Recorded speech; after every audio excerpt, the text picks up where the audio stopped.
നമ്മൾ സ്കീമാറ്റിക്സ് ആയിട്ട് ചെയ്തോണ്ടിരുന്നേ, സ്കീമാറ്റിക് ആയിട്ട് നോക്കിക്കൊണ്ടിരുന്ന കേട്ടോ അല്ലേ? അതേപോലെ സെക്ഷൻ പഠിച്ച സമയത്ത് നമ്മള് ലൈറ്റ് സെക്ഷൻ ആണ് ചെയ്തോണ്ടിരുന്നേ, ലൈറ്റ് സെക്ഷൻ ആണ് നോക്കിക്കൊണ്ടിരുന്നത് അല്ലേ? അപ്പൊ സെക്ഷനിൽ നമ്മള് ഫസ്റ്റ് നമ്മള് ഹാർഡ്വെയർ സൊല്യൂഷൻ വെച്ചിട്ടാണ് എന്ത് ചെയ്യണ്ടേ, ഒരു ബേസിക് ഐഡിയ കാര്യങ്ങൾ ക്രിയേറ്റ് എടുക്കേണ്ടത്. നമ്മൾ എന്ത് ചെയ്യണം, കോപ്പി ചെയ്യണം. എന്നിട്ട് നമ്മൾ എവിടെ പോകണം, നേരെ സ്കീമാറ്റിക്സിലൂടെ പോവാൻ അല്ലേ? എന്നിട്ട് ആ നമ്പർ അവിടെ എന്ത് ചെയ്യണം, പേസ്റ്റ് ചെയ്യണം. എന്നിട്ട് സെർച്ച് കൊടുക്കണം. അപ്പൊ നമുക്ക് ഐസി ഡീറ്റെയിൽസ് എന്ത് ചെയ്യാൻ പറ്റും, ഇവിടെ ഡയഗ്രാം പ്രകാരം നമുക്ക് എന്ത് ചെയ്യാൻ പറ്റും, കാണാൻ പറ്റും. ഡയഗ്രത്തില് എല്ലാ കണക്ഷനും എന്തിനാണ്, അല്ല ഐസിയിലേക്ക് ഏതൊക്കെ ഇൻ ആവുന്നുണ്ട്, ഐസിന് ഏതൊക്കെ ഔട്ട് ആവുന്നുള്ള കാര്യങ്ങളൊക്കെ ഡയഗ്രത്തിൽ നമുക്ക് എന്ത് ചെയ്യാൻ പറ്റും, കണ്ടുപിടിക്കാൻ പറ്റാൻ വേണ്ടി ബിറ്റ് മാപ്പ് കൂടെ നമ്മൾ എന്ത് ചെയ്തായിരുന്നു, ഓപ്പൺ ആക്കി വെച്ചായിരുന്നു അല്ലെ? നോക്കി കഴിഞ്ഞാൽ മനസ്സിലാവും, ബിറ്റ് മാപ്പും ഓപ്പൺ ആക്കി വെച്ചായിരുന്നു. ഇപ്പൊ നമുക്ക് നിലവില് 4 പേജസ് വേണ്ടി വന്നു, 4 പേജസ് വേണ്ടി വന്നു. ഏതൊക്കെയാണ്? ഫസ്റ്റ് നോക്കിയേ, ഹാർഡ്വെയർ സൊല്യൂഷൻ വേണ്ടി വന്നു, ബിറ്റ് മാപ്പ് വേണ്ടി വന്നു, ലേ ഔട്ട് വേണ്ടി വന്നു, സ്കീമാറ്റിക്സ് വേണ്ടി വന്നു അല്ലെ?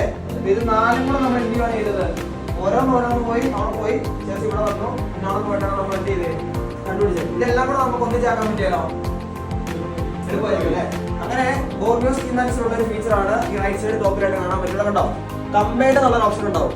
എന്താണ് കമ്പൈൻഡ് എന്നുള്ള ഓപ്ഷൻ ഉണ്ടാവും. ഈ ഓപ്ഷൻ വെച്ച് നമുക്ക് എന്ത് ചെയ്യാൻ പറ്റും, നമ്മൾ ഓപ്പൺ ആക്കി ഉദ്ദേശിക്കുന്ന സ്ക്രീനിൽ നമുക്ക് എന്ത് ചെയ്യാൻ പറ്റും, കമ്പൈൻഡ് ആയിട്ട് സ്ക്രീനിൽ കാണാൻ പറ്റും. അപ്പൊ അത് കാണിച്ചു കേട്ടോ.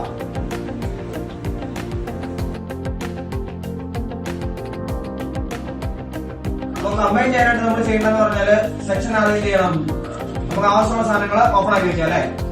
ഓപ്പൺ ആക്കിയില്ലേ? ഓക്കെ. ഫസ്റ്റ് നമ്മൾ എൽസിഡി ലൈറ്റിന്റെ ഹാർഡ്വെയർ സൊല്യൂഷൻ എടുക്കുന്നത് കേട്ടോ.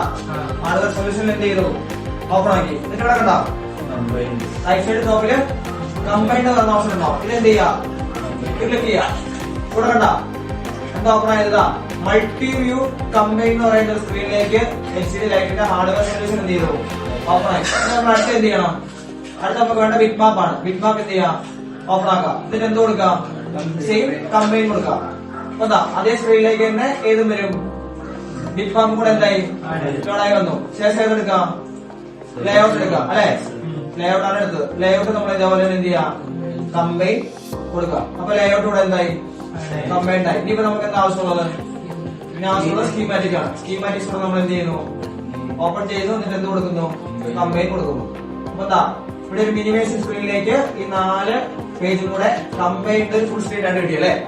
ഇനി എന്ത് ചെയ്താൽ മതി, ഫുൾ സ്ക്രീൻ ആക്കാം. അപ്പൊ നമുക്ക് ഒരേ സമയത്ത് ഈ 4 എന്ത് ചെയ്യാൻ പറ്റും, 4 നമുക്ക് 4 പേജിലായിട്ട് കാണാൻ പറ്റും. ഇതിന്റെ ഏറ്റവും വലിയ ഫീച്ചർ എന്ന് പറയുന്നത് ഇത് വെറുതെ പേജ് ആയിട്ട് നമ്മൾ കാണുമല്ല കേട്ടാ, വെറുതെ പേജ് ആയിട്ട് കാണുക മാത്രമല്ല. എന്താ ഇവിടെ വരുന്നത് ഫോണിന്റെ ചാർജിങ് ഏസി ആണ് അല്ലെ? അപ്പൊ നമുക്ക് ഈ ചാർജിങ് ഏസിന്റെ നമ്പർ സാധാരണ നമ്മൾ എന്ത് ചെയ്യണമായിരുന്നു, ഫസ്റ്റ് നമ്മൾ ലേ ഔട്ട് ഓപ്പൺ ആക്കണം. എന്നിട്ട് നമ്മൾ എന്ത് ചെയ്യണം, ഈ നമ്പർ കോപ്പി ചെയ്യണം. എന്നിട്ട് നമ്മൾ ഇതിന്റെ സ്കീമാറ്റിക് ഓപ്പൺ ആക്കിയിട്ട് അവിടെ നിന്ന് പേസ്റ്റ് ചെയ്താലേ എന്ത് ചെയ്യാൻ പറ്റുള്ളായിരുന്നു.